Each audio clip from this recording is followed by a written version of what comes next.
Alors, on va aller très rapidement. Je vais enseigner. En fait, j'ai le sentiment qu'aujourd'hui, c'est comme une journée d'adoration. Dans mon esprit. C'est pourquoi je tarde un peu. On va entrer très rapidement. Aujourd'hui, je vais enseigner sur les secrets du miracle de la femme qui perdait du sang depuis 12 ans.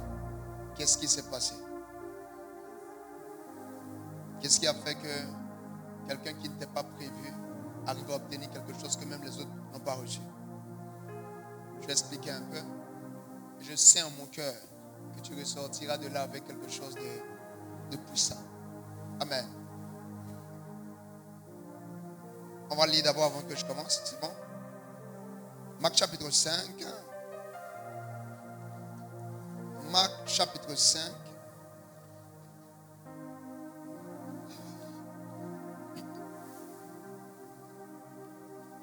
On va lire à partir du verset 34e. Marc le chapitre 5e à partir du verset 34e. Vas-y. Mais Jésus lui dit, ma fille, Oui. ta foi t'a sauvée. Va en paix et sois guérie À partir de du ton verset mal. 24e.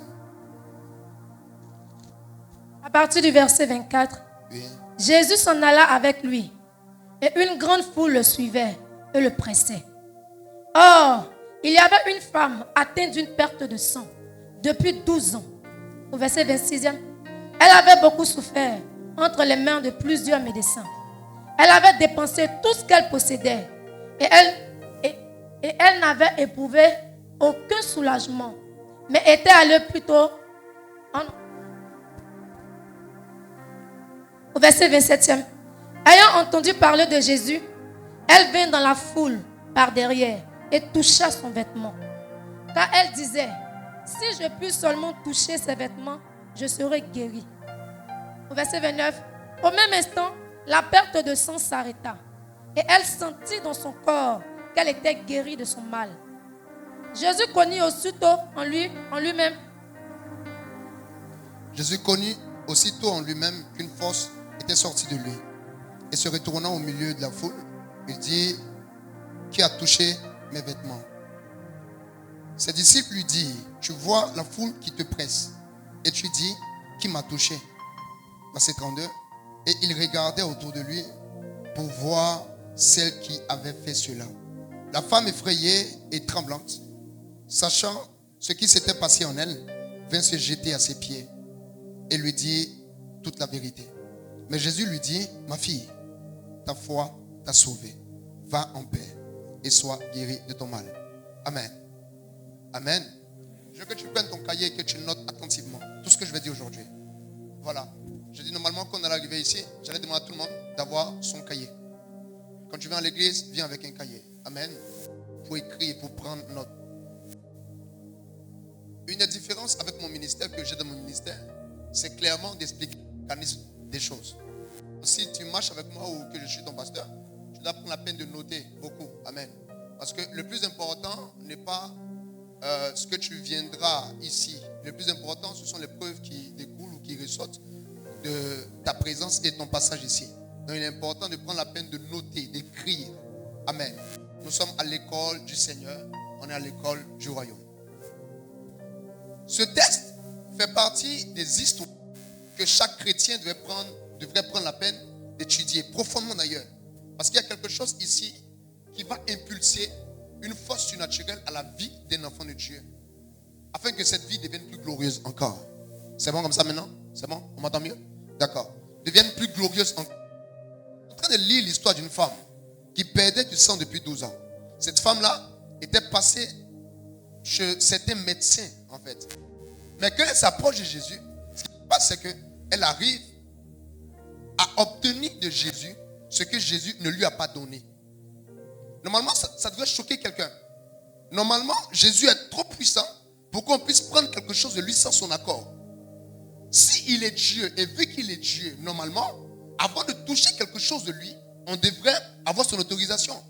C'est une des histoires qui nous explique ou qui nous indique quelqu'un qui a obtenu sans demander, mais qui a pris quelque chose entre les mains de Dieu. Et quand je lisais cette histoire, l'Éternel m'a dit une première chose. Il m'a dit, il y a cette vérité que les croyants ne comprennent pas. C'est la raison pour laquelle ils sont à des niveaux faibles. Dieu m'a dit, les miracles ne connaissent pas les visages des gens. La réussite n'a pas ta pièce d'identité afin de choisir d'être toi ou pas. La réussite ne reconnaît pas la forme des nez ou des yeux. La réussite reconnaît celui qui a son mécanisme pour l'obtenir. Parce que quand on lit la Bible, vous allez voir que Jésus, lorsqu'il se retourne vers cette dame, il lui dit une phrase. Il dit, va, ta foi t'a sauvé. Et durant toute l'histoire de Jésus, on avait l'impression que les guérisons qu'il donnait aux gens étaient fonction de leur foi. Donc, si quelqu'un avait la foi, cette personne avait le droit d'obtenir, même s'il n'a pas été parmi les choix. Donc, le plus important, ce n'était pas de rencontrer Jésus. C'était d'avoir la foi. Car la présence de Jésus devait activer dans le cœur des gens la foi pour obtenir. Donc, si en Israël, il y avait quelqu'un qui avait la foi, cette personne allait avoir. Pourquoi?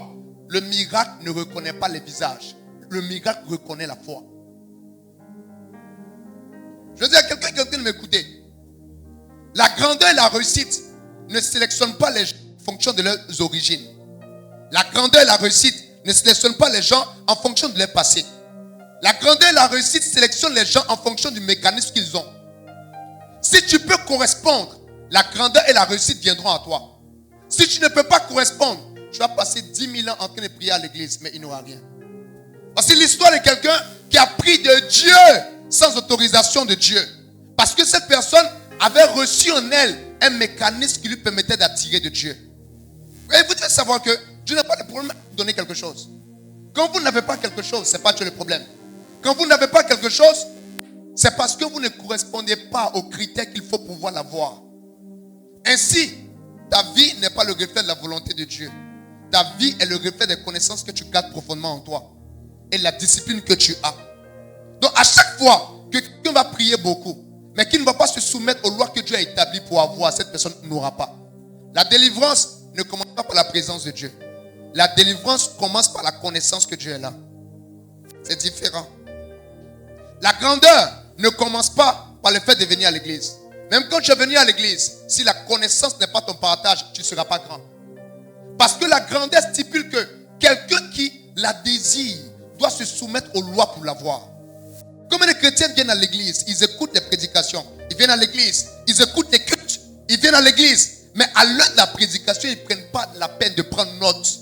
Ce qui va changer ta vie aujourd'hui, mon ami, ce n'est pas tout ce qu'on a fait depuis qu'on a commencé. Ce qui va modifier ton être, c'est ce que tu vas comprendre de ce que je viens de te dire. Alors, dès que quelqu'un comprend ça, ça devient un peu plus facile. Il devient quelqu'un qui aime la connaissance. Quelqu'un qui aime découvrir les mécanismes.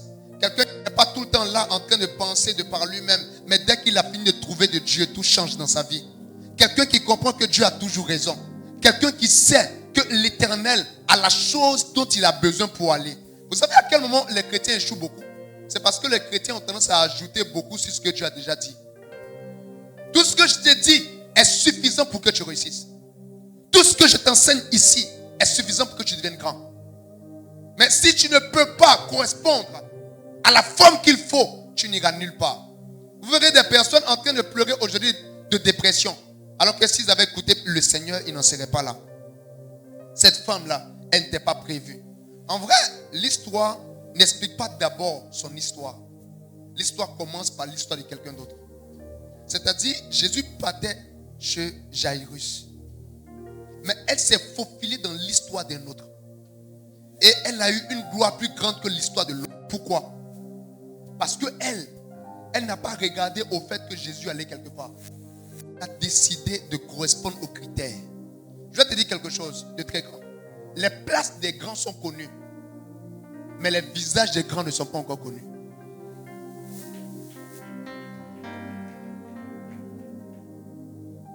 Il peut avoir 1000 places pour les prochains glorieux. Mais j'ai une bonne nouvelle. Il n'y a pas leur photo là-dessus. Donc tu peux mettre ta photo au nom de Jésus. Est-ce que je parle à quelqu'un qui m'écoute? Tu peux mettre ta photo. Écoutez, votre vie entière est un ensemble où les lignes de la grandeur sont un ensemble de pages vierges. chacun vient écrire son histoire à l'intérieur. C'est-à-dire, là où tu es, pendant que tu es en train de m'écouter, tu peux être la prochaine personne la plus grande de ton couloir.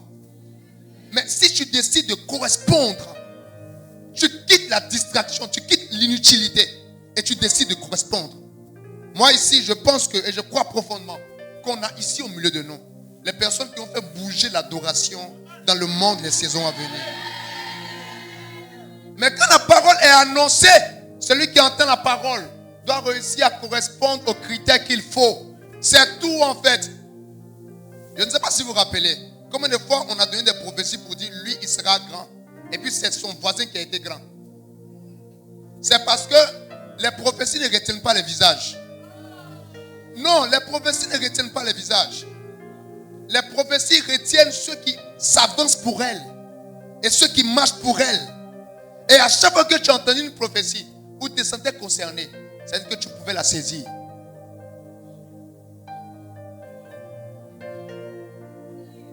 Je vais vous dire quelque chose. J'arrive. Je veux nous plonger dans cette dimension. Et voir des personnes qui s'asseyent là et qui sont tout le temps en train de se morfondre alors que la page est blanche. Je ne sais pas. Ils sont tout le temps en train d'être tristes alors que la page est blanche. Ils laissent la vie décider pour elles, pour eux. Oh, ça ne me concerne pas aussi. C'était une femme qui perdait du sang depuis 12 ans. Pourquoi je vais commencer à prêcher ici pour vous dire des choses que je dois vous dire après? Mais vous devez savoir que tout est encore possible si tu es prêt à devenir. Comme on appelle ça même, Ésaïe, il est entré dans le Saint-Temple, dans le palais. La voix n'a pas dit, je cherche Jérémie. La voix n'a pas dit, je cherche Thomas. La voix n'a pas dit, je cherche Élisée. La voix a dit, qui enverrai-je? Et c'est celui qui était présent. On ne cherchait pas quelqu'un qui avait une grande taille. On cherchait qui envoyer. Et toutes les personnes qui pouvaient répondre à ça allaient être les envoyés. C'est la raison pour laquelle, quand vous entrez dans le tréfonds de la parole de Dieu, vous devez savoir que les places sont déposées, mais les invités ne sont pas connus.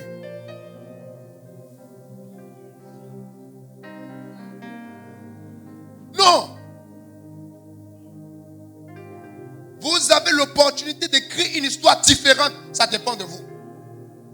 Vous avez l'opportunité d'aller le plus haut possible. Ça dépend de vous. Vous avez l'opportunité de sortir votre famille de la pauvreté. Ça dépend de vous. Ça ne dépend pas de quelqu'un. Ça dépend de vous. Ça dépend de toi. Et c'est la première chose que Dieu m'a dit en ce qui concerne ça. Si tu as le mécanisme, tu as le droit d'obtenir le miracle. Si tu ne l'as pas, c'est mort. Et je crois qu'actuellement, Dieu cherche des intimes. Il cherche des gens passionnés pour lui. Il cherche des gens qui vont marcher pour lui et qui vont devenir grands de sa grandeur. Celui qui reçoit cette prophétie a le droit de la matérialiser. Au nom puissant de Jésus. Quelqu'un me dit Amen aujourd'hui. Amen. Alors je vais commencer à t'enseigner. Voici une femme. Voici une femme. Cette femme-là, elle s'approche de Jésus. Mais avant de s'approcher de Jésus, il y a tout un mécanisme qui se passe en elle. À la fin, Jésus dit, oh, va, ta foi t'a sauvé, n'est-ce pas? Mais avant d'arriver à là, il y a tout un système, il y a toute une attitude, il y a tout un mystère qui entoure ou qui explique le fait que quelqu'un qui n'était pas prévu puisse être la personne désignée pour obtenir quelque chose de surnaturel. La première chose, c'était quoi? Lorsqu'on lit la Bible dit, elle s'approche de Jésus, mais elle se dit quelque chose en elle-même. Elle se dit quelque chose en elle-même. Elle se dit, qu'est-ce qu'elle se dit? Si je puis seulement toucher. Pour moi, quand je préparais cet enseignement, je croyais vraiment en mon cœur que c'était la première chose que j'allais t'expliquer. Jusqu'à ce que Dieu me dise non. Dieu m'a dit, mais comment elle a réussi à pouvoir se dire en elle-même? Elle a fait comment? On est d'accord que c'est parce qu'elle s'est dit en elle-même que le miracle s'est produit. Mais comment elle a réussi à pouvoir se dire en elle-même? Quand on lit la Bible, on se rend compte que Jésus ou le narrateur ne va pas directement à l'histoire. Il prend la peine d'expliquer qui elle était. C'était une femme qui était malade depuis 12 ans. Première chose. C'était une femme qui était passée de médecin en médecin. Deuxième chose. C'était une femme qui a souffert dans la main de ses médecins. Troisième chose. Et c'était une femme qui était devenue pauvre. quatrième chose. Et quand je parle comme ça, normalement, vous devez voir l'histoire de quelqu'un qui est dépressif. Quand tu entends des gens qui ont vécu moins que ça, ces personnes sont dans des dépressions actuellement. Elles n'arrivent pas à se lever. Mais elle était riche. C'est pourquoi on parle de sa fortune qui a été perdue. Elle a quitté un niveau, elle est descendue. Mais malgré ça, elle n'a pas laissé les forteresses avoir une place dans son esprit. Les forteresses, c'est quoi? C'est un ensemble d'idéologies et de pensées qui t'empêchent de penser comme il faut penser. En fait, pour pouvoir se dire en elle-même, elle devait réussir à rejeter ce que sa vie lui imposait naturellement. Le type de vie qu'elle vivait ou ce qu'elle rencontrait, c'était la vie des personnes qui devaient échouer. Mais malgré qu'elle a vu ça, elle a dit non, ce n'est pas possible. Je peux voir une lumière. Je peux aller plus loin. La première chose qui a été le secret de cette femme, c'est qu'elle a refusé les forteresses que la vie lui imposait. Les forteresses que la nature lui imposait. Ce que normalement elle devait se dire. Elle a refusé de dire ce qu'elle devait se dire pour se dire ce qu'elle devait dire. Elle a refusé de dire ce que la vie lui imposait de dire pour dire ce qu'elle voulait avoir. Et souvent, on est là comme ça. Mais en vrai, on a des forteresses terribles en nous. Des forteresses qui sont issues de l'éducation qu'on a eue. Des forteresses qui sont issues de l'humanité. Les forteresses qui sont issues du sang. Donc, quand on vient, on dit toi, est-ce que tu sais que tu seras très grand demain? Ta grandeur, la grandeur de ton esprit, ça voit ton oncle qui était instituteur. Donc, le niveau de ta grandeur est fonction de ce qu'il y a comme forteresse dans ton esprit. Est-ce que quelqu'un est avec moi aujourd'hui? De telle sorte que la première chose qu'il faut briser avant de pouvoir marcher avec Jésus, c'est tout ce qui constitue en ton esprit une forteresse. Une manière de penser qui ne correspond pas à la manière de penser de Christ. Tant que tu as la forteresse en toi, tu ne peux pas te dire si seulement je puis le toucher. Tu pourras te dire si seulement je puis le toucher quand tu réussis à vaincre les forteresses. Ce sont les forteresses qui t'empêchent d'avoir la foi. Quand vous voyez quelqu'un qui est soumis à une grande culpabilité, il y a des décisions que la personne ne prend pas. Parce que la culpabilité est une forteresse. Quand vous voyez quelqu'un qui a passé toute sa vie à échouer, cette personne ne peut pas se déployer comme il le faut. Pourquoi? Il y a une forteresse. Vous devez savoir, quand le diable s'approche de vous, n'ayez pas que peur de la tentation, ayez peur de la forteresse. Parce qu'à chaque fois que le diable t'a rencontré, il trace une ligne invisible dans ton esprit qui indique que tu ne dépasseras pas ce niveau. Le niveau de foi dépend du niveau de forteresse que tu as renversé dans ton esprit. Est-ce que Jésus est là aujourd'hui? Est-ce qu'il est là aujourd'hui? Est-ce que Jésus est au milieu de nous? Est-ce que Jésus est au milieu de nous? Non. Est-ce que Jésus est au milieu de nous? Non. Il y a une forteresse dans ton esprit. Cette forteresse, ça peut être rattaché au mur blanc que tu vois. Cette forteresse, ça peut être rattaché au fait que quand tu venais à l'église, tu t'es dit, je vais à l'église, on va danser, on va louer. Si tu réussis à faire sauter les forteresses, ta foi te permettra d'avoir tout ce que tu n'as jamais eu. On te dit, oh non, toi, tu es là comme ça. Qui t'a dit ça? Qui t'a dit ça? Est-ce que tu sais que tu peux devenir le prochain président? Tu ne dis pas bien amen. Tu sais pourquoi tu ne dis pas bien amen? C'est parce qu'il y a une forteresse en toi. Dieu a créé l'homme sans limite. Les limites sont la conséquence des forteresses dans la tête. C'est pour ça que je dis tout le temps, si tu peux voir, tu peux avoir. Mais tant que tu ne vois pas, tu ne peux pas avoir. Qu'est-ce que Dieu ne peut pas? Qu'est-ce que Dieu ne peut pas? Mais dans ton rien, il y a quelque chose.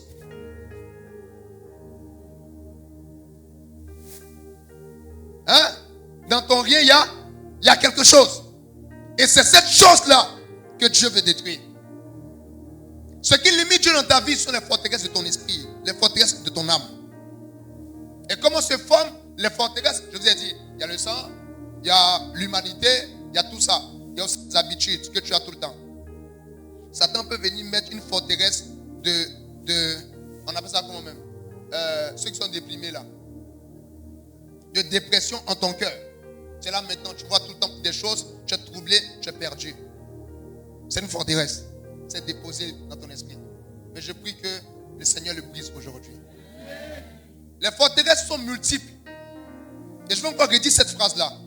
Les forteresses sont soigneusement déposées par le diable. Parce que les forteresses ne sont pas identifiables facilement. À quel moment tu peux identifier une forteresse dans ton esprit? C'est lorsque tu as reçu une information, mais que tu as l'impression que tu n'as pas la force en toi de croire. Quand il n'y a pas la force de croire, c'est parce qu'une forteresse est présente. Est-ce que vous savez qu'en vrai, Dieu a tout limité à votre foi? Est-ce que vous pouvez croire? Mais comment se fait-il que des personnes ne peuvent pas croire? Elle perdait du sang depuis 12 ans. Tous les médecins n'ont pas pu la guérir. Elle a touché quelqu'un, elle a été guérie. Mais voici toi, quand on dit, tu auras un business grand, tu seras comme ça et tout ça. Mais tu n'arrives pas à trouver la force en toi de croire. Ça ne s'obtient pas par imposition des mains. Il y a une forteresse qui doit quitter ton esprit. Maintenant, comment est-ce qu'elle est arrivée à détruire toutes ces forteresses-là? Vous savez comment? Vous savez comment? Est-ce que je peux dire à quelqu'un? Comment? Comment détruire les forteresses de nos esprits? Comment te limiter ta foi? Comment élargir ta foi? La Bible dit. Elle a entendu parler de Jésus.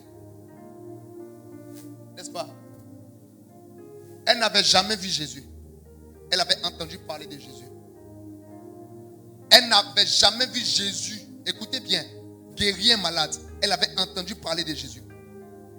Donc, ce qui a permis à une femme qui était malade depuis 12 ans d'avoir suffisamment de foi pour obtenir de Dieu sans la permission de Dieu. Vous savez c'était quoi? C'était ce qu'elle avait entendu et non ce qu'elle avait vu. Elle avait entendu seulement.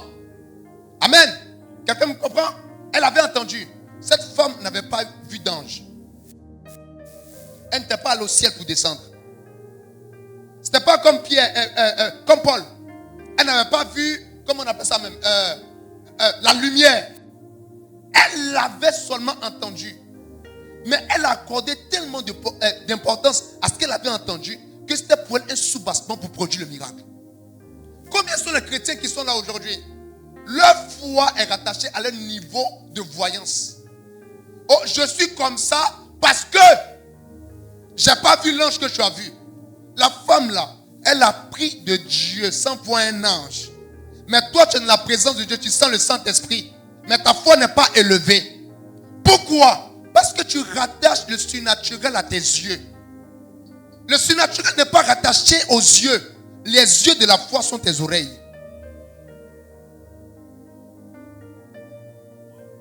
Comment briser une forteresse? C'est ce que tu écoutes.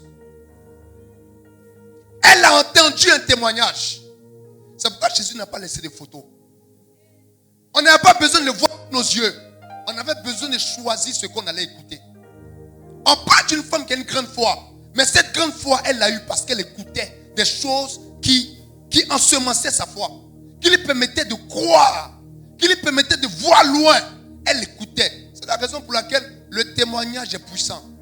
Le témoignage est puissant. Ce que tu écoutes tout le temps est puissant. Le témoignage que tu as de toi est puissant. Le témoignage que tes parents ont donné de toi est puissant. Le témoignage que tes amis donnent de toi est puissant. Le témoignage que tu entends de toi-même est puissant. Le témoignage que tu as de toi-même est puissant. Pourquoi? Le témoignage brise et renverse tes fondements. Ça brise et ça renverse. Donc fais attention quand Dieu est en train de vouloir te donner un témoignage dans le cœur. Et même on parle de la mission de Jésus-Christ. Il est mort à la croix de Golgotha. Mais quand il meurt à la croix de Golgotha, ce qu'il s'assure qu'on puisse garder, c'est son témoignage. Parce que le témoignage est puissant. Quelqu'un va me demander, mais comment quelqu'un comme ça a pu faire ça? Je lui répondrai, elle a entendu quelque chose. Elle a entendu quelque chose. Elle a entendu une parole. C'est pourquoi aujourd'hui, là où tu es, tu dois prêter attention à tout ce que tu entends. Un homme qui va loin est un homme qui veille sur ce qu'il entend. Parce qu'il sait que ce que j'entends, soit peut former des forteresses en moi, ou peut ouvrir, ou peut briser des forteresses en moi. C'est la raison pour laquelle quand tu es dans une atmosphère où il y a séduction de la parole, fais attention, une forteresse peut se briser en toi. Une forteresse, parce que tu as entendu quelque chose. Elle avait entendu parler de Jésus. Elle a brisé une forteresse en elle. Tu vois? La troisième chose que cette dame avait fait, c'était quoi? Elle avait utilisé des armes. des armes. Mais quelles armes? Éphésiens chapitre 5 nous parle des armes de Dieu. Hein? Mais est-ce que vous savez que Éphésiens chapitre 5 ne parle pas de toutes les armes de Dieu? Éphésiens chapitre 5 nous parle des armes défensives de Dieu. Il dit, revêtez-vous de toutes les armes de Dieu afin de tenir ferme dans quoi? Dans le mauvais jour. Afin de tenir, donc se défendre. Quand on parle de la cuirasse de justice, quand on parle du zèle de l'évangile, tout ça sont des armes défensives. Mais en ce moment, où se trouvent les armes offensives? Et ce sont ces armes-là que cette dame-là a utilisées. La défense, c'est attendre. L'attaque, c'est anticiper, c'est aller de l'avant. Je parle de cette femme-là aujourd'hui parce que je sens qu'une nouvelle saison est pour toi. En fait, je parle aujourd'hui spécialement parce que je sais qu'il y a quelque chose qui arrive pour toi. Je suis en train d'insister aujourd'hui à cause de ça. Tu vois, cette dame-là est sortie des chrétiens normaux et a compris le message profond de Jésus. Le message profond de Jésus a toujours été: n'attendez pas, mais allez et allez faire. La Bible a été préparée pour des personnes qui attaquent et non des personnes qui défendent. Celui qui défend n'aura pas plus que ce qu'il avait. Parce que la défense, c'est la protection. L'attaque, c'est l'extension. Cette dame-là ne devait pas seulement rester dans la défense si elle voulait avoir le miracle. Parce que premièrement, elle devait dépasser une foule. Quand on parle de foule, vous savez de qui on parle? Jésus, il n'y avait pas n'importe qui autour de lui. Il y avait des milliers de personnes. Elle devait franchir ça. Donc elle devait attaquer. Sais-tu pourquoi est-ce que jusqu'ici, il y a des niveaux que tu n'as pas? Parce que durant toute ta vie, tu as passé le temps à défendre. Tu défends. Tu défends un don que tu as. Tu défends une position que tu as. Mais tu ne t'étends pas. C'est la raison pour laquelle tu n'as pas encore de couronne. Tant que tu défendras, tu n'auras pas plus. Parce que celui qui défend ce qu'il a déjà. Maintenant, quelqu'un qui n'a pas déjà, il défend quoi? Tu es en train de défendre que tu es fils de ta mère et fils de ton père. Tu es en train de défendre que tu n'as pas d'argent. C'est pour ça que tu attends. Tu es en train de défendre que toi, tu n'iras pas loin. Mais quand tu comprends la pensée profonde de Dieu, tu sais que quand la montagne ne vient pas, va à elle. Quand la montagne n'est pas encore venue, va. Jésus a parlé de déplacer les montagnes. Mais comment tu vas déplacer les montagnes s'il y a pas de montagne dans ta zone? Il y a des gens qui n'ont jamais vu de montagne. Mais je vais déplacer quelle montagne? Pour que mon nom soit inscrit dans la liste de ceux qui déplacent les montagnes. Si je ne vois pas des montagnes, je dois payer mon billet d'avion pour aller là où il y a les montagnes.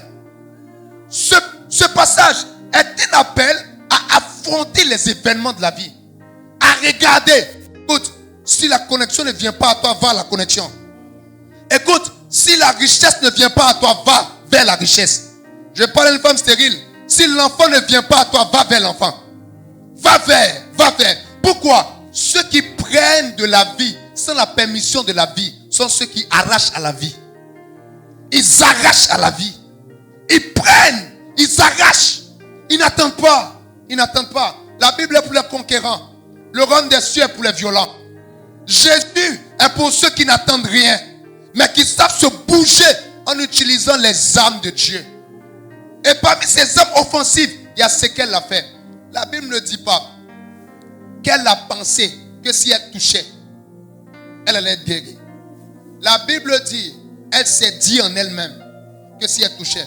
Est-ce que vous savez que la déclaration est une des armes offensives? Le fait de déclarer, le fait d'agar, c'est une arme offensive.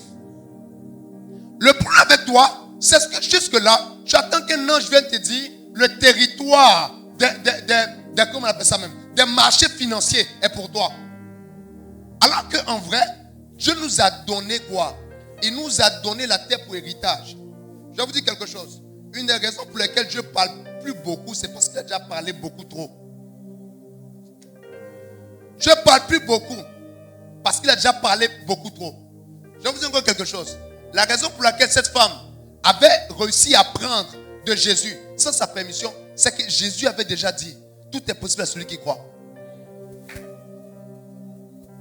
Et vu qu'il avait déjà dit, sa parole, lui-même le condamnait.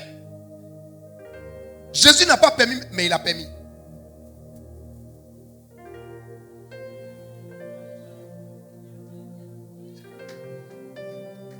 Jésus n'avait pas permis quand l'action se passait, mais il l'avait permis quand il avait dit tout est possible à celui qui croit. Un temps, Jésus est la parole. En fait, je suis en train de dire, est-ce que je suis né pour dominer? Mais pourtant Dieu a déjà permis. Tu ne comprends pas? Je suis en train de dire, est-ce que je vais me marier? Mais Dieu a déjà permis. N'attendez pas que Dieu vienne vous redire ce qu'il a déjà dit, parce qu'il est éternel. La parole de Dieu n'a pas de dimension de réalisation. La dimension de réalisation, c'est la révélation. Celui qui peut découvrir la parole reçoit la grâce de manifester ce qu'il y a dans la parole. C'est la raison pour laquelle la Bible doit être ton ami le plus fidèle. Parce que quand tu lis beaucoup la Bible, tu prends connaissance de ce que Jésus a dit mais qu'il ne t'a pas dit. Nous sommes aujourd'hui dans une alliance. Cette alliance, les clauses de cette alliance ont été déjà déposées avant qu'on ne soit. Donc on ne maîtrise pas seulement tout. C'est pourquoi notre travail, c'est pas la création, c'est la révélation. On découvre ce que Jésus avait dit. Et cette dame dans son cœur, elle avait compris que quelque part, si j'ai entendu qu'il faisait des miracles, c'est qu'il y a forcément quelqu'un qui lui a dit aussi qu'il avait dit. Tout est possible à celui qui croit. Et elle a dit en son cœur que, en fonction de cette parole-là, si je puisse seulement toucher le bord de son vêtement. Écoutez, la foi ou l'alliance décide de ce qu'on peut avoir. Mais c'est notre foi qui décide de comment est-ce qu'on va l'avoir. C'est pourquoi on n'a pas forcément les mêmes choses de la même manière. Je reprends. L'alliance décide de ce qu'on peut avoir. Mais notre foi décide de comment est-ce qu'on peut avoir. Elle a dit, s'il l'a dit, si Jésus a dit que tout est possible à celui qui croit, l'autre, sa foi a guéri son serviteur à distance. L'autre, sa foi, je ne sais pas, a fait quoi. Mais moi, ma foi, qu'est-ce que ça va faire? Moi, ma foi ne va pas attendre que Jésus m'impose les mains. Ma foi ne va pas attendre qu'il donne une parole. Ma foi va se baser sur son vêtement. Jésus, si tu veux, ne me regarde pas. Si tu veux, ne prête pas attention à moi. Si tu veux que je ne voie pas l'ange. Jésus, si tu veux, je suis à l'église parce que je suis dans ta parole. Si tu veux, ne me montre pas une vision. Je n'ai pas trop besoin de vision aujourd'hui. J'ai besoin de me baser sur ce que tu as dit. Vous savez, les grandes foi ne sont pas les foi qui ont été initiées par la vue. Les grandes foi sont les foi qui ont été initiées par l'écoute. Parce qu'il a pu entendre. Il sait que même si je n'ai pas vu Jésus, que la Bible parle de Jésus et que la Bible me dit que c'est Jésus qui a dit ce qu'il y a dans la Bible. Alors Jésus a dit, même quand je n'étais pas là pour qu'il dise. Il a dit et j'ai entendu parce que j'ai lu ce qu'il a dit dans ce qu'il a écrit. Donc parce qu'il a écrit que j'ai lu, alors j'ai entendu. J'ai entendu et parce que j'ai entendu, cette parole est mienne. Elle utilise une arme offensive. Elle dit quoi? Elle dit, si je puis seulement toucher. La Bible ne dit pas, elle pense. La Bible dit, elle se dit en elle-même. Pourquoi? La déclaration te permet de posséder des territoires. Le fait que tu parles, cette femme pouvait penser 1000 ans. Mais si elle ne se disait pas, si elle ne parlait pas, se dire c'est quoi? C'est parler à l'intérieur de soi. C'est ça qu'elle se dit. Je parle à l'intérieur de moi. Et pendant qu'elle se disait, elle disait, au nom de Jésus, je suis malade. Mais si je puis seulement toucher le bord de son vêtement, je guéris. Je suis malade. Mais la réalité de la maladie ne limite pas ma vie. Dieu sera capable de faire ça. Pourquoi? Parce qu'il a dit. Parce qu'il a déclaré. Vous comprenez? Donc, arrivé un moment, c'est ce que Dieu fait. Et une des choses que j'aimerais vous dire aujourd'hui, sur laquelle j'aimerais vraiment insister. Insister encore. Comme la femme qui perdait du sang depuis 12 ans. Allez au contact. Allez. Et c'est ce que t'as dit aussi ça. Quand la fille de se dire, elle n'est pas restée en se disant. Quand la fille de se dire, elle est partie maintenant toucher le bord du vêtement. Elle n'est pas restée quelque part dans la foule. Les chrétiens sont une race de personnes qui ont beaucoup de projets et qui restent statiques à la maison. Quand ça ne se réalise pas, ils disent Dieu n'a pas voulu. Souvent, ce n'est pas que Dieu n'a pas voulu. C'est que quand tu as fini de te dire, tu es resté à la maison te disant la même chose que tu t'es dit. Parce que tu t'es dit durant toutes ces années que ce que tu t'es dit va arriver. Celui qui reste à la maison ne verra jamais Jésus. Parce que Jésus n'a pas le temps de frapper à chaque porte. Il y a des miracles de ta vie qui sont dans les rues, qui sont dans l'atmosphère. Que tu dois prendre la peine de saisir. Après s'être dit, cette dame touché le bord du vêtement. Après s'être dit, elle est partie. Qu'est-ce que tu fais quand tu finis de te dire? C'est ça le vrai truc. Qu'est-ce que tu fais? Il y a des gens qui sont emprisonnés dans des forteresses de paresse et de mort. Ils sont emprisonnés dans des forteresses de médisance et de médiocrité. Ils sont enfermés dans une vie qui ne glorifie pas le nom de Jésus. Ils sont enfermés là-dedans. Ils se disent, ça c'est la dernière fois, mais ils sont encore restés dans la même chose. Pourquoi? Ils n'ont pas opéré un mouvement différent. Le point dont je parle ici, c'est le mouvement. Qu'est-ce que vous pouvez faire? Je vais vous dire encore quelque chose. Est-ce que quelqu'un m'écoute aujourd'hui? Écoute, ce que tu fais, écoute-moi bien, ce que tu fais, est-ce que tu peux dire ça? Écoute, ce que tu fais, attends que je recule un peu. Écoute, ce que tu fais est plus important que ce que tu racontes tous les jours. Ce que tu fais, ce que tu fais. Je vous explique. Quelqu'un dit, oh, moi, dans ma vie, je vais arriver à tel niveau. Et cette personne-là continue chaque jour de sa vie à avoir une attitude de paresse. Cette personne n'ira nulle part. Je vous ai dit, la vie c'est quoi?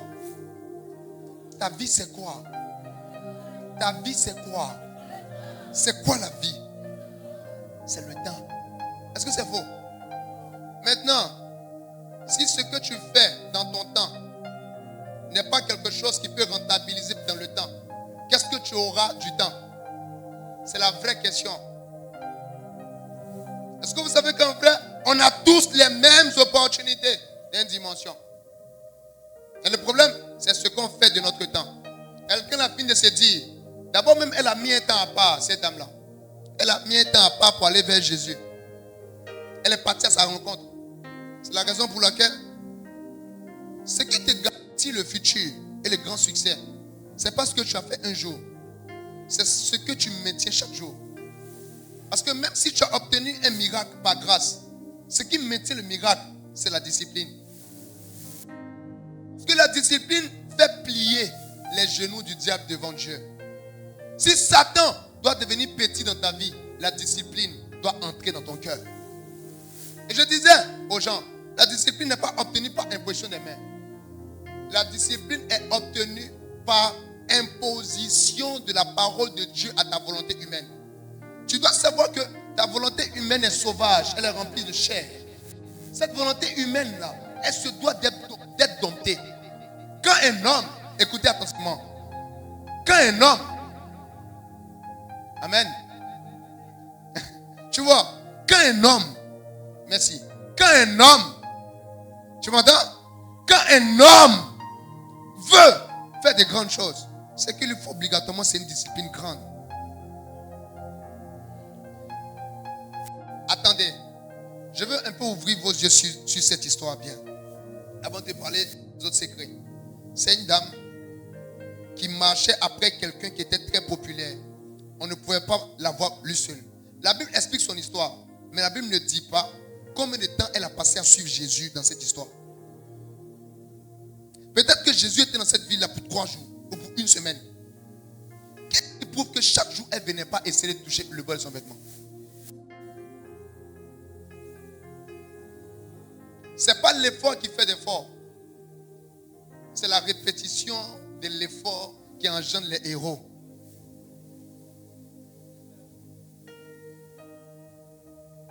Est-ce que vous savez que Dieu n'allait jamais être le Dieu d'une terre parfaite s'il n'avait pas continué à travailler?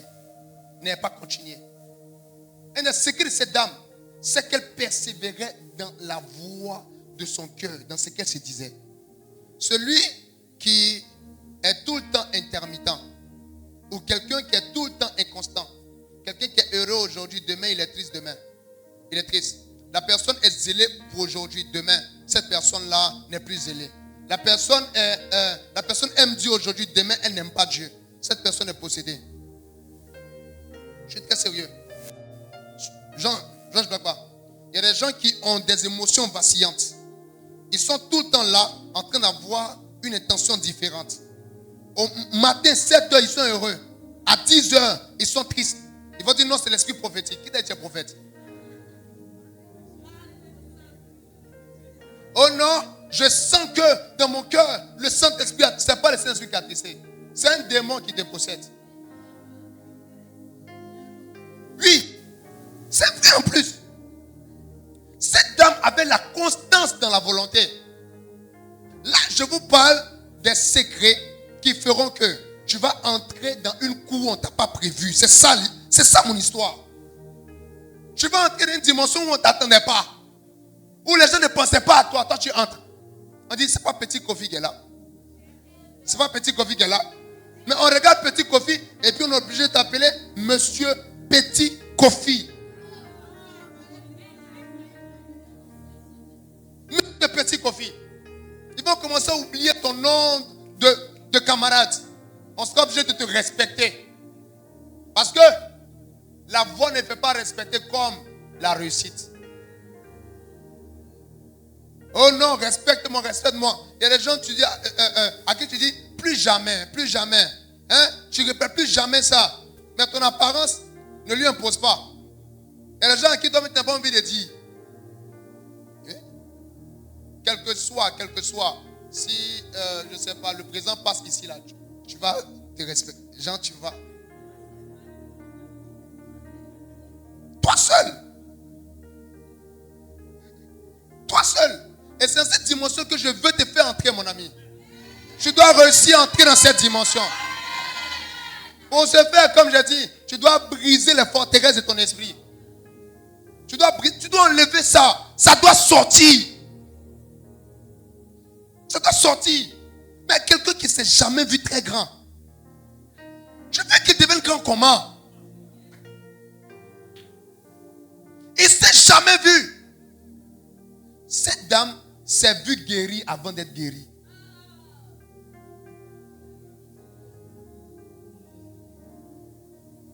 Elle a pris le temps de se voir guérie.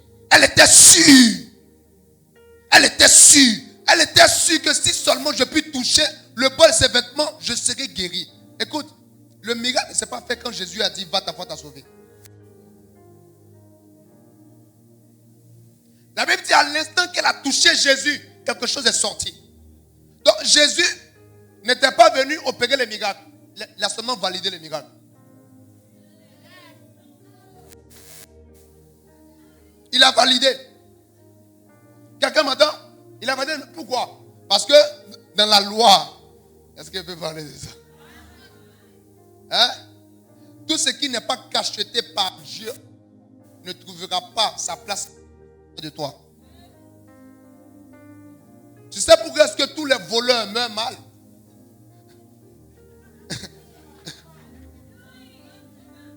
Attends. Quand je donne quelque chose, tu prends. Quand tu viens chez moi que tu prends quelque chose, tu prends aussi. Mais pourquoi est-ce que l'autre on appelle vol, l'autre on appelle don?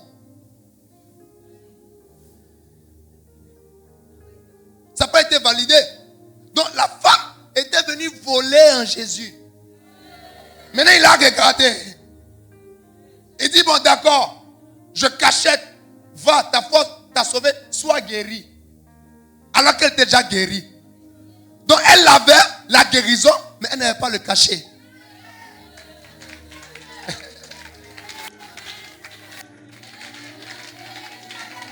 Tu vois, on devait cacheter. Si on ne cachetait pas, qu'est-ce qui allait se passer? L'ange qui se promenait autour allait récupérer. Est-ce que peut-être dire ça? En vrai, cette guérison n'était pas à elle.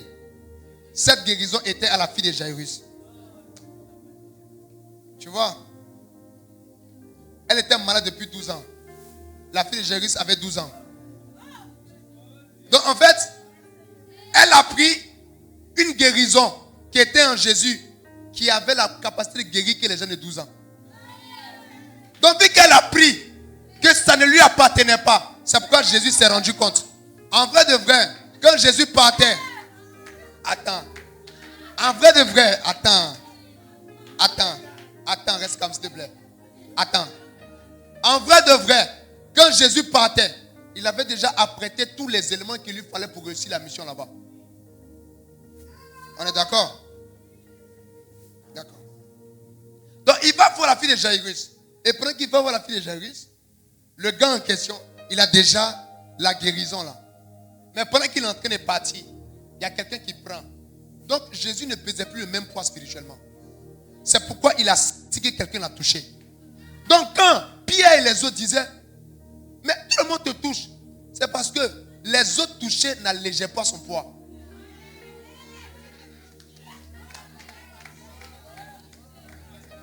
Tu vois? Donc, quand elle le touche, elle prend quelque chose. Il dit, mais il y a quelqu'un qui a pris quelque chose. Et quand vous lisez bien, vous allez voir que là, Jésus a duré avant de partir.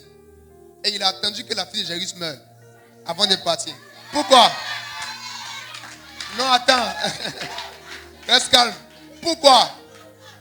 Parce que lui, il avait prévu une onction de guérison. Donc, il avait les anges de guérison.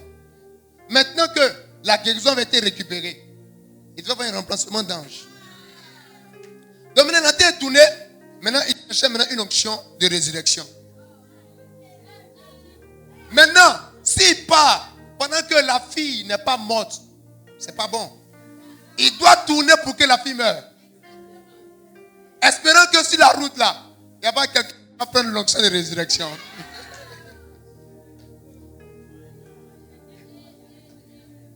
Attendez que je vous dise quelque chose. Le vrai problème de ta vie, c'est ce que là, j'insiste encore dessus, les forteresses ne sont pas encore quittées. En fait, tu n'arrives pas vraiment à te voir guéri. Genre, tu n'as pas vraiment ça dans ton esprit. Jusque-là, tu ne te vois pas encore comme une femme d'impact. Je vais dire quelque chose de vrai. Ce que les gens voient de vous dépend de ce que vous voyez vraiment en vous. Écoutez, ce que vous dégagez n'est pas la conséquence de comment est-ce que forcément vous vous comportez. Ce que vous dégagez dépend de ce que vous dites de vous. Au fond. Ça fait toute la différence. Tu ne peux pas dégager une atmosphère de gloire lorsque dans ta tête, tu n'es pas glorieux. Elle s'est vue guérie avant de toucher le bord du vêtement. La raison pour laquelle, il y a des sujets pour lesquels quand tu pries, ce n'est pas cacheté. C'est que quand Dieu veut envoyer l'exaucement, il ne voit pas la forme que l'élément doit emprunter. Quelqu'un ne comprend pas. Quand vous dites, Seigneur, donne-moi quelque chose, les anges demandent, je donne quoi? Vous savez, l'exaucement sans identification claire sera reporté. Est-ce que vous savez que toute personne qui vient au pied de Jésus, mais qui n'a pas une définition bien claire de ce qu'il recherche, ne l'aura jamais?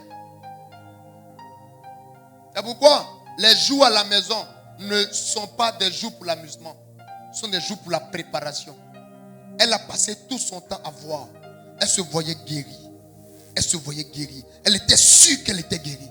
Si je puis seulement toucher le bord de son vêtement, la perte de sang va s'arrêter. Je ne vais plus saigner. Cette fois, ça ne sera pas comme les autres fois. Non, je ne vais plus saigner. À ce là, quand j'irai, je sais que j'aurai une clé. Écoutez, vous n'avez pas la clé parce que vous cherchez la clé. Non, vous n'avez pas les clés. Dans tout ce que je dis là, il y a des gens qui écoutent, mais ils ne reçoivent pas des choses. Pourquoi? Ils n'ont rien qu'ils recherchent. La Bible et la parole de Dieu est comme une mer. C'est la mer. Il n'y a pas le même type de poisson à l'intérieur. Quelqu'un, il lit cette Bible. Il lit la Bible comme un Richard.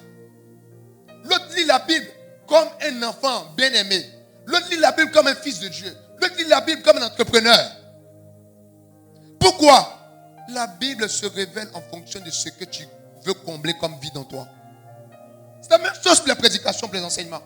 Un bon prédicateur n'est pas bon quand il te fait crier. Un prédicateur est bon lorsque tu trouves chez lui des lumières. Mais on ne peut pas trouver des lumières si on ne cherche pas des lumières.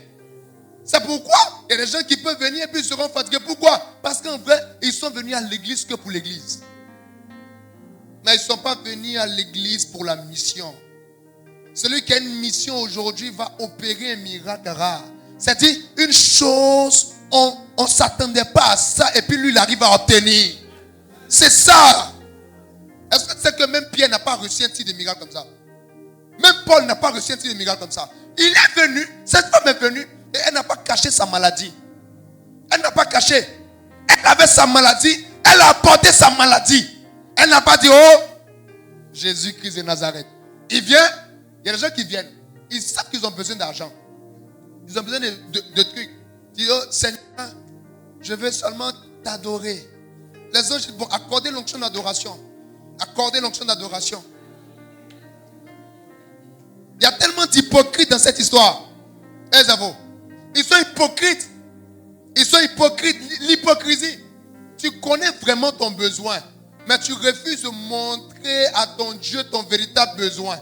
Tu refuses de lui dire ça. Cette dame a dit, si je peux seulement le toucher. Elle n'a pas dit, je ferai partie de ses disciples. Elle n'a pas dit, je serai ami avec Pierre. Elle n'a pas dit, je serai le collaborateur de Jean. Elle dit, je serai guéri. Pourquoi? Elle cherche la guérison. Pour voir ou pour avoir ce type de miracle, il faudrait avoir une identification claire du vide à combler. Une précision de taille. Moi, je suis venu ici. Et pendant que j'écoute le prophète aujourd'hui, je cherche le mécanisme pour avoir un miracle rare. Un miracle grand. Bientôt, on doit m'appeler et on doit être choqué et surpris de ce que je manifeste. On doit dire, mais à quel moment il fait ça? À quel moment elle fait ça?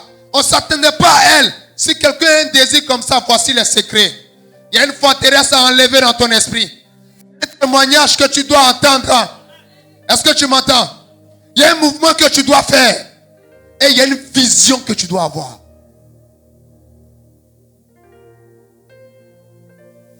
Une vision que tu dois avoir. Quelle est ta vision? Quelle est ta vision? Écoutez, en clair de clair, c'est le problème de tellement de personnes. Ils sont en présence de Jésus, mais ils n'ont pas la vision du vêtement qui guérit.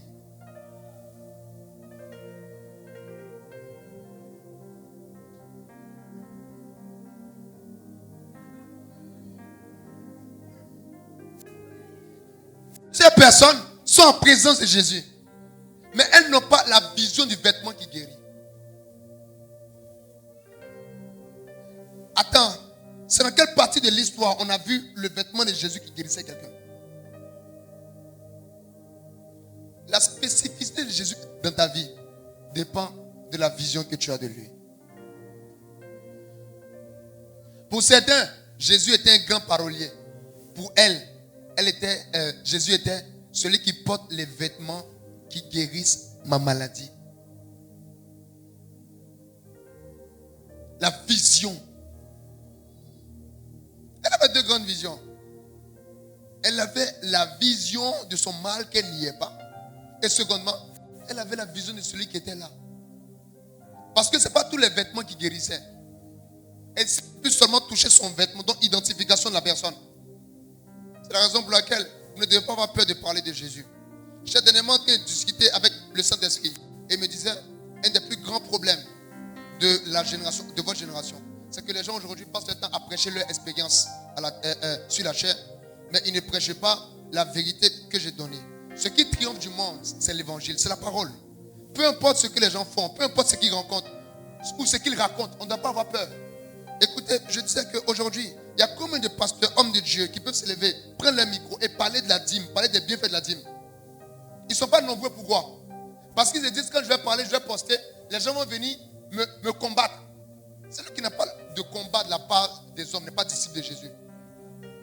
Et le diable a essayé de nous restreindre dans cette dimension. Donc il y a des choses qu'on ne peut plus dire. On a peur de dire aux gens. On a peur de dire aux gens, mon ami, ce n'est pas ta naissance qui détermine ta destinée. On a peur de le dire ça. On a peur de dire aux gens, mon ami, c'est ta foi qui décidera. Dans cette atmosphère, ce que tu peux voir, c'est ce que tu auras. Point. Il n'y a pas autre chose. Ce que tu peux voir. Alors, laisse les autres se dire ce qu'ils veulent se dire. Parce que cette femme n'a pas arrêté de se dire ce qu'elle devait se dire ou ce qu'elle se disait. Pour dire ce que quelqu'un d'autre disait. Parce que beaucoup étaient autour et ils disaient beaucoup de choses de Jésus. Ils disaient beaucoup de choses de Jésus. Hein. Ils disaient beaucoup de choses de Jésus. Il y a un qui disait, Jésus, moi, c'est mon mec. Il y a un, Jésus, moi, c'est ça. Il y a un, Jésus. Elle a continué à se dire, si je puis seulement le toucher. Est-ce que c'est que pendant qu'elle était là, il y avait des gens qui criaient, Jésus, je suis aveugle. Elle n'avait pas de problème de cécité. Non. Ce qui fait que vous aurez ce type de miracle aussi, c'est lorsque vous allez continuer malgré les temps et malgré les saisons à garder les mêmes attentes. Une attente qui n'a pas été comblée, mais qui n'est plus rappelée, est une attente oubliée. Mais le vide n'est pas comblé. C'est parce que tu as oublié ce que tu voulais que tu n'en as plus besoin. Une attente qui n'a pas été comblée va réjaillir des années plus tard. Est-ce que Jésus peut pas dire? Et moi je vais dire à ma génération, à vous qui m'écoutez, le témoignage que j'ai reçu de Jésus, il est capable de tout faire. Il est capable de tout faire. Celui qui marchait en Israël et qui autorisait ce genre de miracles est encore parmi nous. Il marche encore. On n'a pas besoin de pactiser avec le diable. On n'a pas besoin de se former une image. On n'a pas besoin de se dire être des gens qu'on n'est pas. On n'a pas besoin d'avoir des alliances avec des personnes qui ne méritent pas. On n'a pas besoin de l'impudicité. Tu n'as pas besoin de l'impudicité pour avoir un mari. Tu n'as pas besoin de l'impudicité pour avoir une bonne femme. Tu n'as pas besoin de ça. Tu n'as pas besoin de te compromettre pour avoir un poste élevé, mon ami. Parce que celui qui établit les rois est notre roi. Et il peut nous établir si seulement on croit en lui. La foi puissante est basée sur une révélation profonde. Le fait de se dire malgré les temps. Et laisse-moi te dire, c'est la vérité que je te dis. Quand tu viens à l'église, Dieu va te rendre grand. Si tu obéis à la parole, Jésus va te rendre grand. Je dis, il va te rendre grand. Jésus va te rendre grand.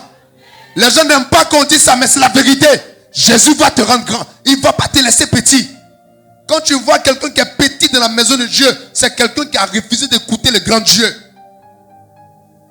Quand il te prend, il veut t'emmener loin. Il va t'ouvrir des portes. Il va te rendre puissant. Il va te lever. Il va t'épargner la honte et l'humiliation. Les plus profondes peurs que tu as en ton cœur, Jésus ne va pas permettre que tu puisses les avoir. Si tu as une maladie, il va te guérir. Si tu as un business, il va le bénir. Il va le bénir. C'est la vérité. Oh, laissez-moi déranger les gens un peu. Laissez-moi les déranger. Jésus est venu pour qu'on soit puissant, pour qu'on s'allâche, pour qu'on domine. Je dis à des gens, Jésus n'est pas venu pour apporter une religion. Non. Jésus n'a jamais pensé aux chrétiens. Il a pensé au royaume. Le royaume doit descendre. La manière de faire du ciel doit être imprimée en nous. L'éclat du ciel doit être imprimé en nous. On doit ressembler aux gens du ciel. On doit avoir la coutume du ciel. On doit avoir le regard du ciel. On doit avoir la manière de parler du ciel. On doit avoir la démarche du ciel. Est-ce qu'au ciel il y a des pauvres? Au ciel il y a des pauvres? Est-ce qu'au ciel il y a un indigent? Dans les premières heures de l'église, on dit que l'église était fort riche. Alors que l'évangile touchait majoritairement aussi des pauvres. Mais comment se fait-il que quelqu'un qui était pauvre, il rentre dans le royaume et puis il n'est plus pauvre? Le royaume, c'est une assemblée des rois. Une assemblée des riches. Maintenant, pourquoi est-ce que vous voulez prendre un Jésus qui sauve seulement? Et dans son salut. Salut vient de soterie. Tu comprends? Ça ne veut pas seulement dire, oh non, il a été guéri, il a été tant. Parce que dans cette histoire, c'est vrai que je vais vite. Mais cette femme qui est venue auprès de Jésus, vous n'avez pas bien lu le texte. Elle n'était pas que malade dans sa chair. Ses finances aussi étaient malades. Quand elle a touché Jésus, il n'y avait pas que sa chair qui a été restaurée. La guérison qu'elle a eue avait restauré aussi ses finances. C'est la raison pour laquelle dans ce texte, on nous dit qu'elle avait perdu toute sa richesse. Quand elle finit d'être guérie, Jésus dit, il faut être guéri aussi. Pourquoi? Parce que le sceau, le cachet que Jésus donnait, était aussi la signification qu'elle n'avait pas reçu la guérison entièrement. Jésus ne te guérit pas à moitié. Quand il finit de guérir ton corps, il guérit aussi tes finances. Donc il dit, la Bible dit, à l'heure même là, la paix des sang s'est arrêtée. La paix des sang s'est arrêtée, mais la paix des finances continuait. Mais cette paix de finances là, il doit venir la restaurer avec une parole. Donc il dit, sois guéri. Pendant que ton corps est guéri, que tes poches soient guéries aussi au nom de Jésus. Que tes poches soient guéries au nom de Jésus. Je dis que tes poches soient guéries au nom puissant de Jésus. Tes poches soient guéries. Tes poches doivent être guéries à cause de la mission de l'évangile. Tes poches doivent être guéries à cause de la vision qu'on a. Tes poches doivent être guéries. Ça doit être guéri. On ne prêche pas ce message des gens qui ne sont pas enfermés. Mais quand quelqu'un est enfermé, il faut lui dire, mon ami, après avoir reçu la guérison du corps et de l'âme, il faudrait avoir aussi la guérison des finances. Quand Dieu est venu se rapprocher de Salomon, il ne lui a pas donné que la sagesse, il lui a aussi donné la richesse. Il faut ça. Il faut l'argent. Il faut l'argent. Est-ce qu'il ne faut pas l'argent? Il faut l'argent. Pourquoi me voyez comme il faut l'argent? Pour que tu me regardes, il faut l'argent. L'argent est tellement important que l'argent fait partie des secteurs les plus loyaux de Dieu. Oui. L'argent fait du bon travail. Ça fait du bon travail. Est-ce que vous dites quelque chose de vrai? Il peut vous dire quelque chose de vrai? Hein? Jésus est en train de parler. Jésus est en train de parler. Il dit on ne sert pas 2 mètres à la fois. Et il dit on ne sert pas Dieu et... Pourquoi il ne dit pas et Satan? C'est parce que sur la terre, l'argent est plus puissant que Satan. Sur la terre.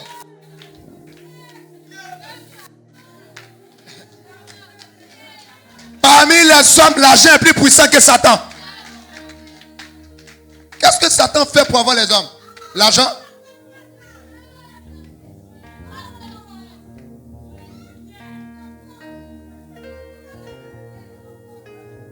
Qu'est-ce que Satan va donner à un homme pour le pousser à l'adorer? Il vient vers Jésus. Il ne dit pas à Jésus, je vais te donner ces royaumes. Il dit, tu vois ces royaumes et leur gloire. Vous ne lisez pas bien les Écritures. Ce que Satan prend pour avoir les gens, ce n'est pas sa personne. C'est l'argent. Donc sur la terre, l'argent est plus puissant que Satan. Sur la terre, l'argent est plus puissant que Lucifer. Parmi les hommes, l'argent est plus puissant que même tous les démons réunis. C'est pourquoi Satan leur propose de l'argent.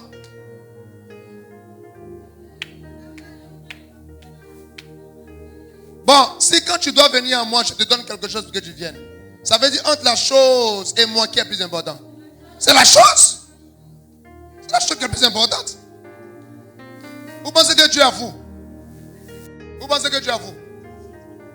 Celui qui néglige l'argent néglige sa capacité à accomplir sa destinée. Essayez d'avoir une grande église sans l'argent. Essayez. Il faut essayer. Hein? Essayez d'avoir de bonnes images sans l'argent. Essaye. Tu as fait ça comment? Donc qu'est-ce que Satan a fait? Il avait dit, non, vous êtes des prédicateurs d'argent, vous aimez trop l'argent. Alors que tous ceux qui vous disent qu'on aime trop l'argent, ou l'église aime trop l'argent, s'ils les donnent l'argent, ils ne vont pas refuser. Sur la terre, ce n'est pas Satan qui peut tout. Sur la terre, ce n'est pas Satan qui répond à tout. Parmi les hommes, ce n'est pas Lucifer qui attire tous. C'est l'argent. L'argent. C'est pour ça que Dieu donne l'argent à toutes les personnes qui sont profondément ancrées en lui. Hein? Quelqu'un m'entend? L'argent fait partie des dons.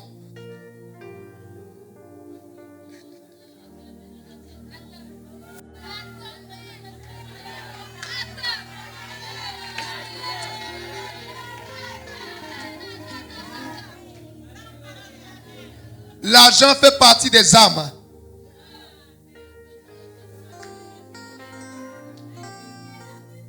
La Bible dit que la sagesse du pauvre est méprisée.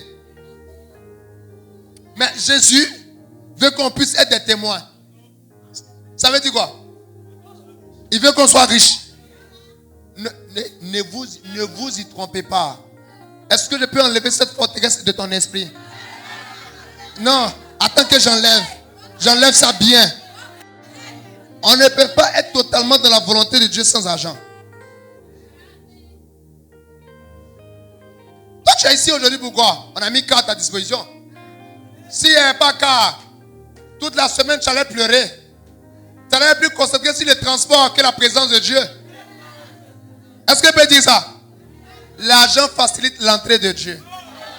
Attends, c'est pourquoi quand Jésus entrait, Jésus, il doit entrer à Jérusalem. Il dit, va, dis à telle personne que le maître en a besoin. Quand on dit quelque chose dont tu as besoin, c'est quelque chose qui est important et essentiel. Donc Jésus, c'était pour lui essentiel qu'il monte sur un âne, c'est ça non?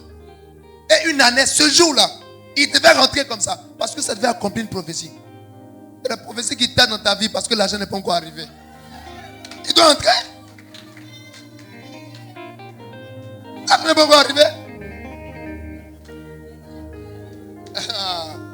Mon ami, moi il y a des gens aujourd'hui qui ne peuvent pas me parler bizarrement parce qu'ils savent. Ils savent. Et cette saison, j'en veux encore. J'en veux. J'en veux. C'est vrai. On dit bon, don de libéralité. Quand Dieu te donne don de libéralité, ça veut dire quoi? Est-ce que tu peux libérer quelque chose que tu n'as pas? Maintenant, quelqu'un qui dit moi j'ai le don de libéralité, ça veut dire quoi? Dieu t'a donné beaucoup pour donner. Maintenant, s'il y a don de libéralité dans l'église, ça veut dire quoi? C'est qu'il y a l'argent dans l'église? Vous parlez de quoi? Je dis, cette dame-là, elle n'a pas reçu que la guérison de son corps. Elle a reçu la guérison de ses poches et de ses finances. Hein? Même s'ils ne vont pas nous aimer, même si vous n'allez pas m'aimer. Mais ce que je dis, vous savez que c'est vrai. L'église, un des signes que Dieu va apporter le réveil de notre nation, c'est lorsqu'il va commencer à bénir les chrétiens. Les chrétiens, les églises vont en avoir pour construire, pour construire, pour construire. On ne construit pas avec parler en langue. On ne construit pas avec prière. On ne construit pas avec les jeunes. Est-ce que ça vaut? Hein? Bon, d'accord. On va organiser Overflow cette année. Venons faire une union de prière. Est-ce que vous dites quelque chose? La prière n'est pas la finalité. La prière est un véhicule. La prière te permet de demander quelque chose. Et dit ce que vous demanderez en priant. Donc il y a un sujet de prière dans la prière. Donc si il n'y a pas de sujet de prière dans la prière est inutile. Même si c'est la conversation, il y a un sujet. On ne peut pas parler si on n'a rien à se dire. On va parler comme ça, pourquoi? Donc même quand on va prier, ouais, Seigneur, à cause de ta grâce. Tu sais, il y a des choses pour lesquelles on doit prier. Parce que l'argent n'est pas encore là.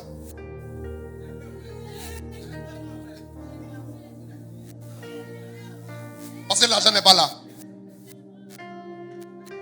Est-ce que c'est faux ce que je raconte aujourd'hui? Est-ce que c'est faux? C'est la vérité. Tu comprends? Parce que l'argent n'est pas là. Donc, là où l'argent est absent, on a besoin de beaucoup de prières encore. C'est pour cela que quand on prie, Dieu envoie quelqu'un. Mais Dieu envoie quelqu'un qui a l'argent. Écoutez, ne commettez pas cette erreur. Les serviteurs qu'il vous faut ne sont pas toujours ceux qui savent prier 4 heures. Quelqu'un ne saura pas prier 4 heures, mais il va répondre au sujet de prier de 4 heures. Quand tu vas aller demander, Seigneur, on veut une caméra, quelqu'un a l'argent de la caméra quelque part. Est-ce que c'est faux? Actuellement, on cherche quoi? On cherche une deuxième caméra, une troisième caméra, une quatrième caméra. On va prier. Seigneur, à cause de ta grâce, à cause de ta grâce, à cause de ta grâce. Écoute, est-ce que je peux te dire ça? Quand tu as beaucoup de besoins, tu n'as pas assez de temps d'intimider. Parce que l'intimité, c'est qu'on reste avec toi pour celui que tu es. Et non pour ce que tu donnes. Mais quand il y a beaucoup de choses dont j'ai besoin, je vais vers toi pour ce que tu peux me donner. Oh Seigneur, donne-moi. Est-ce que c'est faux? La personne va prier, Seigneur, je t'habite. Son ventre, Seigneur, je veux manger, s'il te plaît. S'il te plaît. S'il te plaît. Tous ceux qui disent que, oh non, il n'y a pas de terrain, il y a terrain à Abidjan. Mais c'est son prix, tu n'as pas. Il y a terrain. Il y a terrain à Abidjan. C'est son argent, n'a pas. Je répète encore cette phrase. Un des signes du réveil, c'est le niveau financier augmentant de l'église. Je reprends encore. Écoutez, tant qu'on est pauvre, on ne changera jamais rien. Le pauvre ne donne pas envie de le suivre. Pourquoi ils sont devenus whoopi? C'est à cause de l'argent. Pourquoi ils sont devenus whoopi? C'est à cause de l'argent. Il y a quelqu'un qui a dit un jour, est-ce que tu as déjà vu whoopi pauvre? Et puis c'est vrai. Il y a des gens qui ont commencé à aimer le mystère du derrière à cause de l'argent du devant. C'est la vérité. C'est vrai.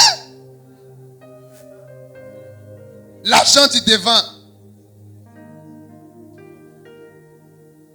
Est-ce que vous voyez comment est-ce que quand quelqu'un est pauvre, il est manipulable par Satan? Lisez la Bible. Quand Dieu peut marcher avec quelqu'un profondément, il donne l'argent. Il doit lui donner l'argent. Dieu sait qu'il doit avoir l'argent. Oh, Jésus a renoncé à la tentation du diable. Pourquoi? C'est parce que lui-même il avait un coffre, il avait un peu quelque part. Vous comprenez? Donc tu vois des jeunes gens dans l'église, ils font rien, ils n'ont pas l'argent. Mais ils vont devenir amers. L'absence d'argent, ça crée l'aigreur. Ils sont aigris. Tu vois la personne, elle n'a pas de joie. Elle s'énerve pour rien. C'est vrai, c'est pas bon. Mais Dieu va te donner beaucoup d'argent au nom de Jésus. Au nom de Jésus. Au nom de Jésus. Au nom de Jésus. Au nom de Jésus. Tu vois? Un destin de la prochaine saison, c'est pas seulement le niveau de prière qui augmente. La prière te permettra d'attirer à toi les hommes qui t'apporteront aussi l'argent. C'est ça? Est-ce que vous sentez qu'on devient une assemblée glorieuse? Oui, quand je vous vois comme ça, je sens qu'on devient glorieux un peu. Ça se sent. Ça se sent. Est-ce qu'on peut négliger quelqu'un qui est riche dans la nation? On ne peut pas. Tu vois? Vous comprenez? Donc, cette dame-là, je ne sais pas si elle doit continuer. Mais écoutez, cette dame-là, non, il est resté ici. Écoutez, vraiment, vraiment. Écoutez, il y a même des niveaux de présence de Dieu que tu ne ressens pas quand tu n'as pas l'argent.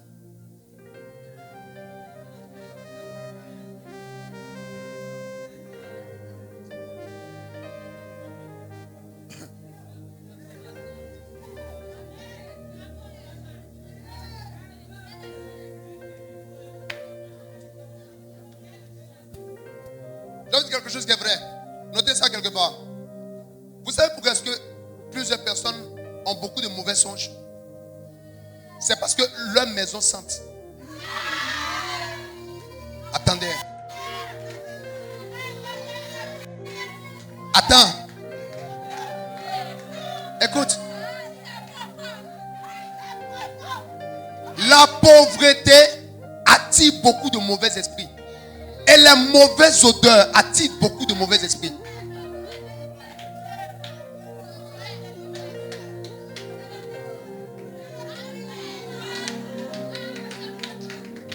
C'est vrai.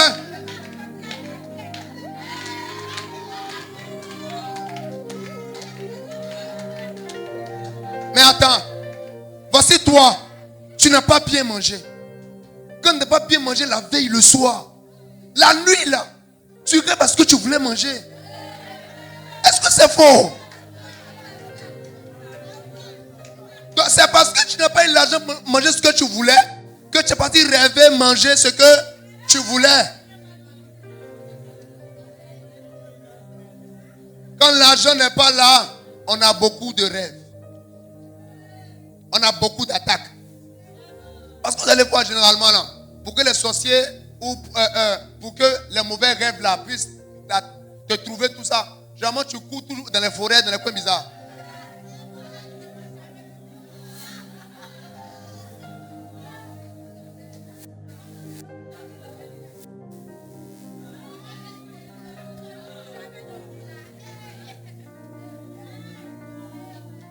Tu es intime et tu es riche.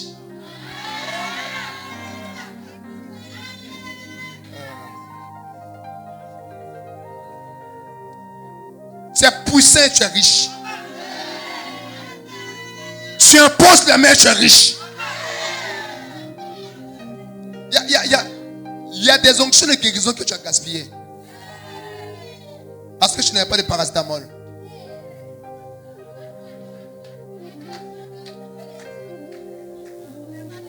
Il y a des onctions de guérison que tu as gaspillées. Parce que tu n'avais pas d'Oliprane. Tu n'avais pas CAC 1000.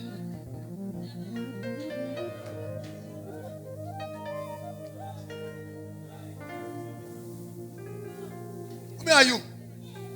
Mais c'est la vérité. Ne pensez pas Dieu guérit sans Dieu qui les poches. Je vous ai dit, ce sont les forteresses. Il faut briser ça d'abord. La raison pour laquelle tu n'attires pas assez l'argent, c'est parce que tu as pris Jésus sans sa richesse.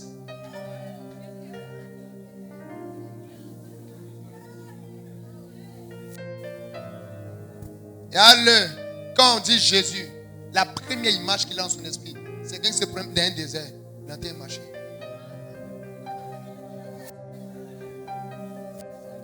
Quand on dit Jésus, il est en train de voir un gars en train de se promener avec les ânes et puis 12 gars sur des marchés. Quand on dit Jésus, il est en train d'imposer les mains. Oui, c'est pourquoi tu pries beaucoup. Quand on dit Jésus, tu es en train de voir quelqu'un qui jeûne.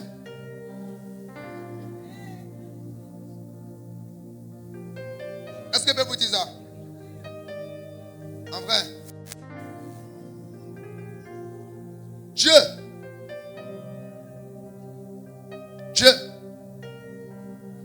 n'a pas voulu qu'on ressemble à Jésus, fils de Marie.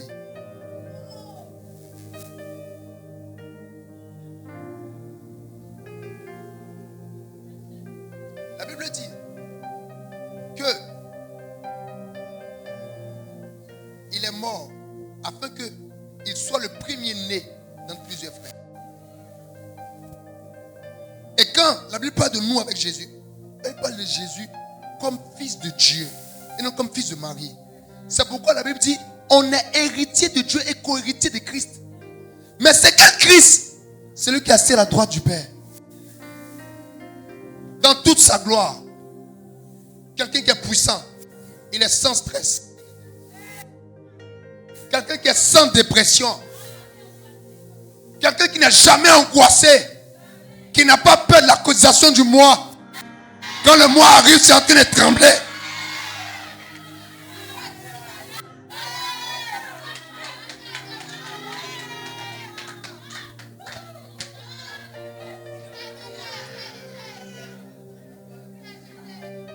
Il n'a pas peur de la fin du mois. Avez-vous déjà vu un Jésus, fils de Dieu, avoir peur de la fin du mois? Quand la fin du mois arrive, tu commences à être stressé. Qui t'a dit ça? On a été appelé à être semblable à l'image de son fils. L'image de son fils. Son fils, c'est Jésus le Christ. Jésus le Christ. Tu comprends?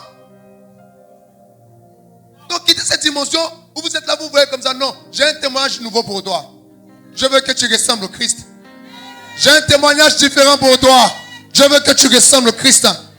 Le Christ, c'est celui qui peut multiplier quand il n'y en a pas. Parce qu'il a déjà la science et la connaissance de ce qu'il y a. Le Christ, c'est ça. Le Christ, ce n'est pas quelqu'un qui est oppressé, qui est opprimé par le manque. Oppressé, opprimé. La saison arrive où dans ce ministère, des gens vont avoir leur maison à 18. à 18 ans.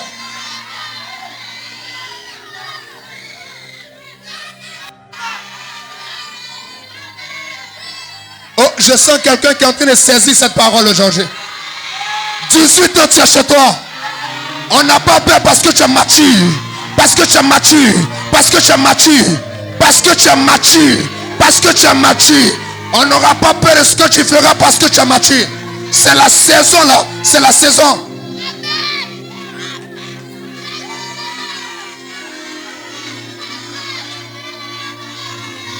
Tu arrives à 19 ans, tu as des business à un point fini.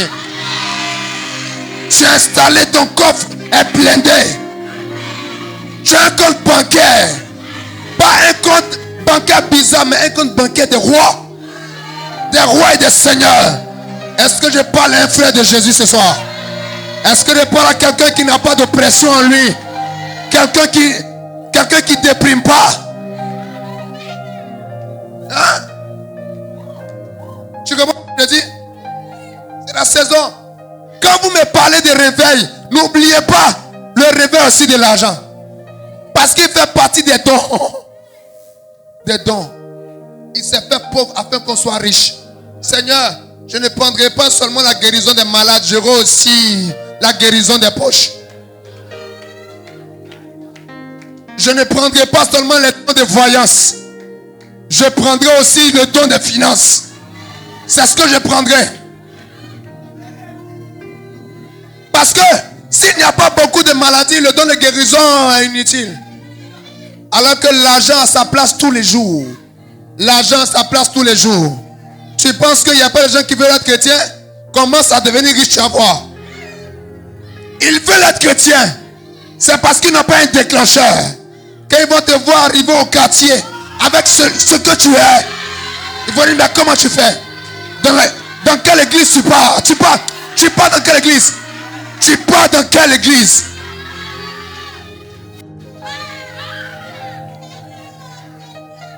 La saison est arrivée où des gens vont commencer à emmener leurs parents à l'église ici. Leurs parents. Leurs parents. Ta maman va te voir. Mais tu pries où maintenant? Je prie à Nehi. Nehi là c'est quoi? C'est la maison de lumière, de prière et de... Elle dit, oui, ça m'intéresse. Parce que toi-même tu commences à devenir un miracle. Je vais aller là où tu pries. Parce que j'ai aussi besoin. Je vais te dire ça. Ce qui déplace les enfants, c'est l'amour pur pour Dieu. Ce qui déplace les parents, c'est l'argent qu'ils voient dedans. L'enfant n'a pas de charge. Il ne connaît pas la fin du mois. Alors que le papa, il dit, lui là, la rentrée est déjà arrivée. Arrêtons de présenter que le Jésus qui guérit les cœurs. Présentons aussi le Jésus qui guérit les poches. Et vous verrez si on ne les aura pas.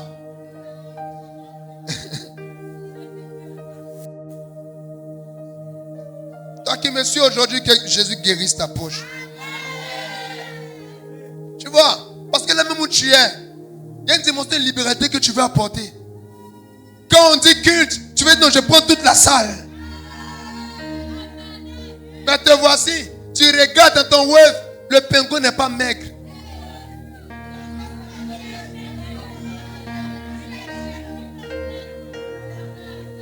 Il est déjà enterré.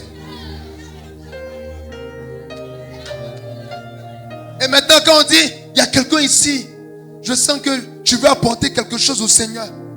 Tu as la volonté dans ton cœur. Tu veux. Mais tu regardes le web, tu dis, ah!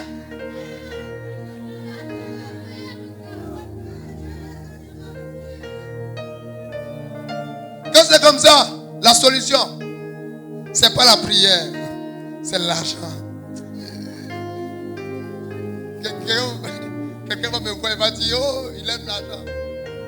Mais, je ne le nie pas.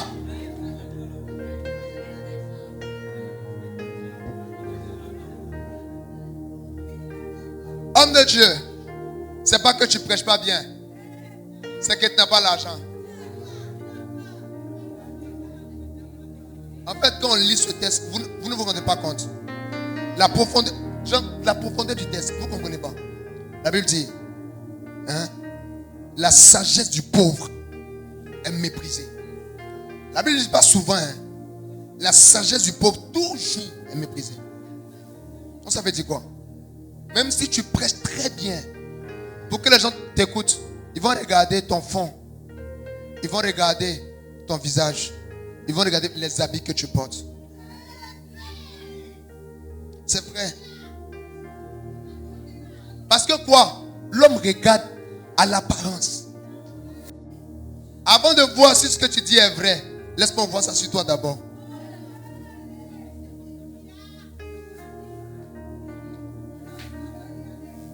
Si ce que tu connais n'a pas pu t'apporter ce que tu me dis que cela m'apportera, c'est que ce n'est pas à moi ça va apporter.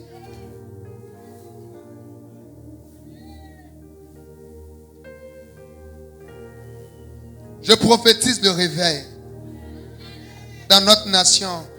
Je prophétise les miracles comme ceux de la femme qui perdait le sang depuis 12 ans dans ta vie. Et je prophétise aussi l'argent. Je prophétise l'argent. Je me dis quelque chose. Ils vont se reconnaître. Et marquer. Tous les gens des églises qui ont passé leur temps à dire, oh non, vous n'aimez pas Dieu, vous aimez l'argent. Eux tous après, ils ont quitté l'église pour aller chercher du travail. Ça devenait apprenti Baka, gérant des cabines. Vous connaissez? Vous comprenez? Dans la pensée profonde de Dieu, il ne pense pas un de ses fils sans moyens financiers. Il y a des pleurs qui vont s'arrêter.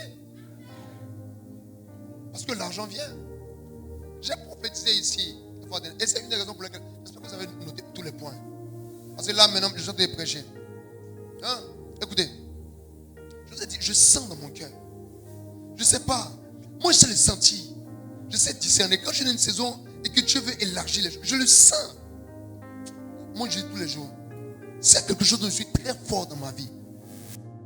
Ça, j'ai un don spécial pour ça. C'est discerner la présence de Dieu. Je sais faire ça. Je sais. Quand quelqu'un a un truc de Dieu.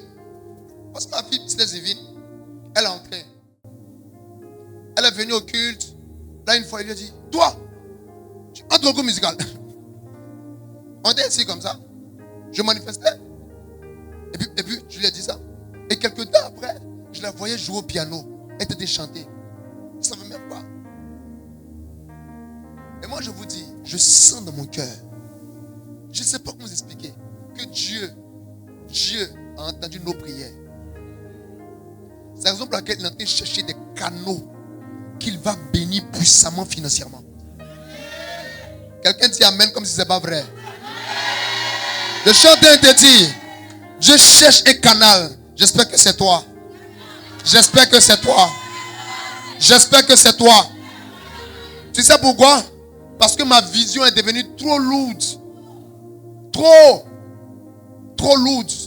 Tu vois que maintenant j'enseigne, non? Non, je prends le temps pour enseigner.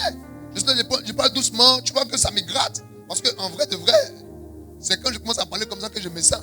Mais je vois, il dit non, tu vois, ici, comme ça, ici. Parce que quoi? Dans l'enseignement, je veux m'assurer de mettre en toi le mécanisme qu'il faut dans ton esprit.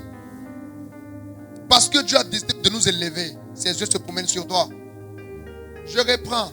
Parce que Dieu a décidé de nous élever. Ses yeux se promènent sur toi.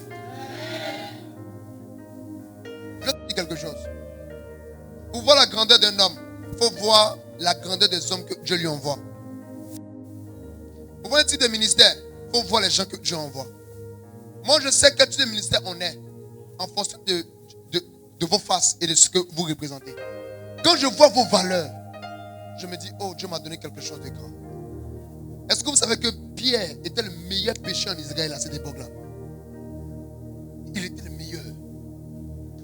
Comment le meilleur pêcheur de poissons n'est pas le meilleur pêcheur d'hommes? Il a les stratégies. Il maîtrise. Est-ce que vous savez que Paul, il était le meilleur pharisien? Le meilleur. Comment le meilleur pharisien ne pourra pas écrire plus de la moitié du Nouveau Testament? Comment? Matthieu était le meilleur collecteur d'impôts. À l'école de Dieu, il n'y a que les meilleurs. Dieu cherche les meilleurs. Je me plains beaucoup au niveau d'Ayoub. Je me plains. Je pense que depuis, peut-être que, je sais pas, peut-être 1 an comme ça, je ne m'étais jamais autant plaint de quelqu'un. Je me plains, même mon sommeil, je me plains de lui. Je me plains de lui, je me plains tout le temps de lui. Tellement que les plaintes sont montées, même souvent, je ne parle pas. Mais je me plains. Pourquoi? Quand je vois son potentiel. Quand je vois son potentiel. Quand je vois, en fait, je vois tellement sa valeur. Mais ce qu'il montre, c'est rien. C'est rien. C'est pourquoi moi je dis tout le temps. Moi, si je parle sur toi, c'est parce que je vois que tu peux devenir encore quelqu'un. Quand je me tais, c'est que, oh, c'est perdu. Il a tellement de talent. Il a tellement... Est-ce que vous savez comment est-ce qu'on a tourné encore un peu le clip là? Quand vous avez vu, dire quel clip? On a tourné ça d'une pièce. Une seule pièce. Le clip. On a fait le clip avec rien du tout. Parce que quand il y a le talent, il y a les efforts dont on n'a plus besoin. Quand je vois Destiny, quand je vois Josué, quand je vois Bethel, quand je vois So, quand je vois Aaron, quand je vois... viens ici, mon garçon. Tu vois, lui, dernièrement, il a été major de sa promo. C'est-à-dire, la dernière promo de l'armée qui est sortie là, il est major.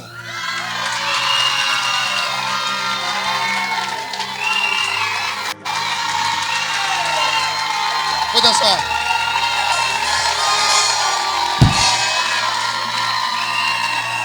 Écoute, quand je vois ma fille Erika vient, elle, à l'INSAC, hein, elle est major, ministre. Ça, écoutez-moi, ce sont les gens de la race de Daniel. Des personnes qui ont une vie de prière. Mais en société, ils sont des premiers ministres. C'est ce que j'ai demandé à Dieu. J'ai demandé à Dieu une armée de meilleurs. Quand tu vois Debbie qui est à l'INP, tu vois Chira qui est dans ses business, tu vois la CB qui est dans ses business, tu vois Marie-France, tu vois, je ne sais pas si ton nom, tu vois Marion.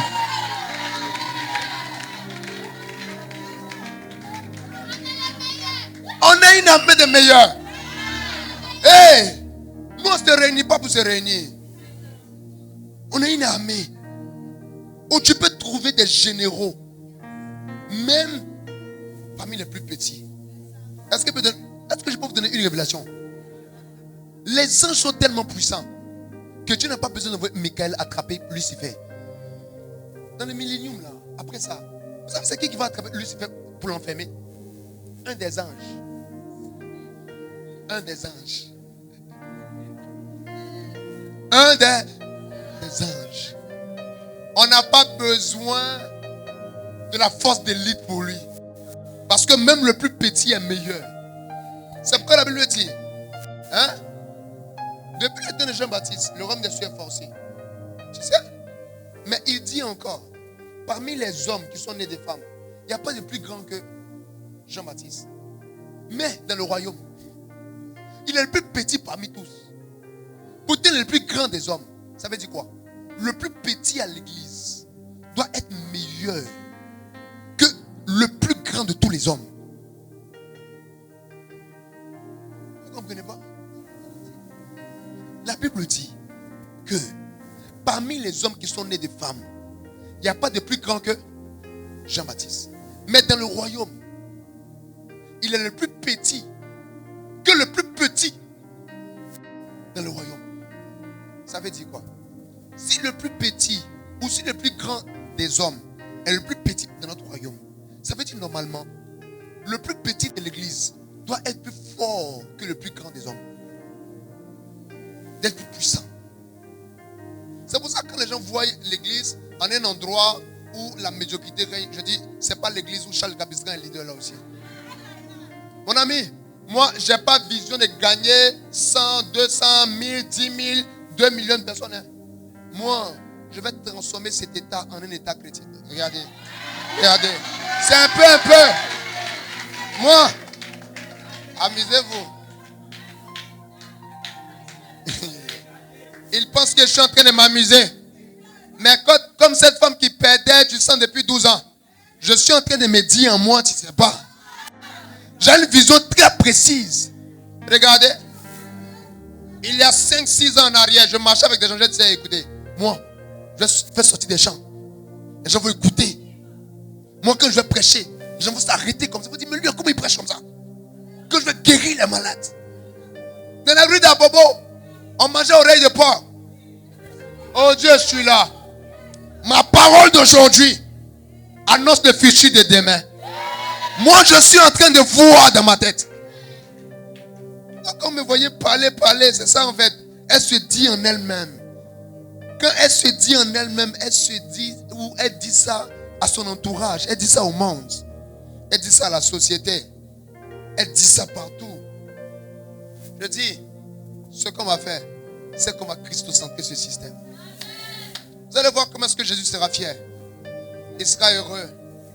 Il va nous regarder comme ça, il va dire, bon et fidèle serviteur. Je vous ai donné 100 personnes, vous êtes 10 000 aujourd'hui, qu'est-ce qu'il y a? Je vous ai donné 10 000 personnes, vous êtes devenus 1 million. Jésus va regarder, il va dire, je suis fier de vous mes fils. Il va regarder, chacun d'entre vous, il va dire, mais je suis fier. Objectif, papa doit être fier. Il doit être très fier. Très fier. Il doit être fier de nous. Qu'on va commencer à organiser les programmes au palais. Qu'on va commencer à organiser ça au stade. Il a dit, exposition au stade. Je prophétise, ils vont construire un nouveau stade. Si Jésus n'est pas venu dans les 2-3 ans à venir. Ce stade-là, ça sera un très grand stade. Environ 80 000, 90 000, je prophétise comme ça, 80 000, 90 000 comme ça. Ils vont le faire parce que nous on arrive.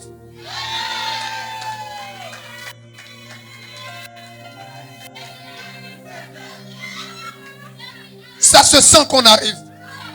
Les choses sont en train de se mettre en place. Maintenant il y a un ministère de la louange et de l'adoration ici. Ça se sent. Ça se sent.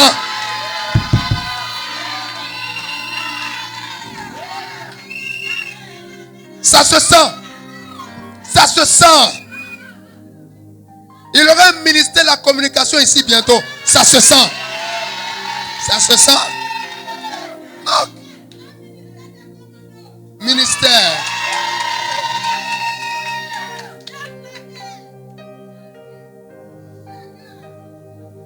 Il pense qu'on est en train de jouer. Hey, il pense qu'on est en train de jouer. Quand tu donnes tes prophéties, les gens pensent que tu es en train de t'amuser. Quand tu dis aux gens, hey, les gars, merci, ils n'ont pas la vision. Juste un peu, encore un peu. Moi, quand je vous parle ici chaque dimanche, je ne vous parle pas comme le peuple que j'ai. Je vous parle comme mes 120. C'est comme ça que je parle. En vrai de vrai, c'est comme ça que je suis. Le peuple n'est pas encore arrivé. Mais j'arrive à le voir. Écoute, tout ce que tu vois vraiment, c'est ce que tu vois quand tu fermes les yeux. Ah, tu vois. Ah, je les vois. Ils sont en train de venir comme ça. C'est très beau. Parmi eux, il y a les meilleurs acteurs de la nation. Parmi eux, il y a ceux qui ont les plus grosses agences ou maisons de production. Parmi eux, il y a les meilleurs adorateurs, meilleurs artistes. Ils sont meilleurs en tout. On dit, Néhi, c'est quoi? Tu dis, c'est l'école des meilleurs. C'est la maison des meilleurs. C'est la maison des grands. Et on va y arriver au nom de Jésus. Pour ce faire, les secrets que je viens de vous donner, même si je n'ai pas tout donné, tâchez-vous de les appliquer. Vous allez activer le surnaturel, le miracle. Vous allez l'activer. Et pendant que tu l'as, je t'ai dit, un des éléments qui te permettent de briser les forteresses dans ton esprit, c'était quoi? C'était le fait de déclarer, le fait de parler. Y a-t-il une forteresse dans ton esprit aujourd'hui?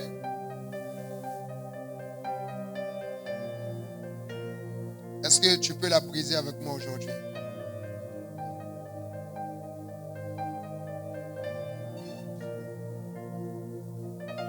Da, da, da, da, da.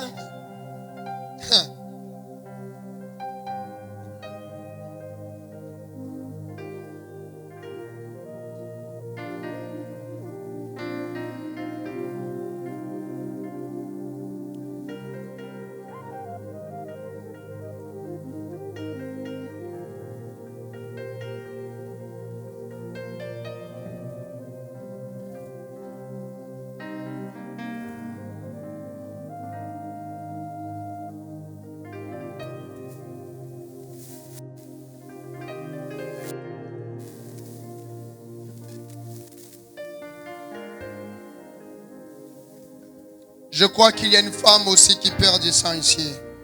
Vas-y. Il y a quelque chose qui doit changer.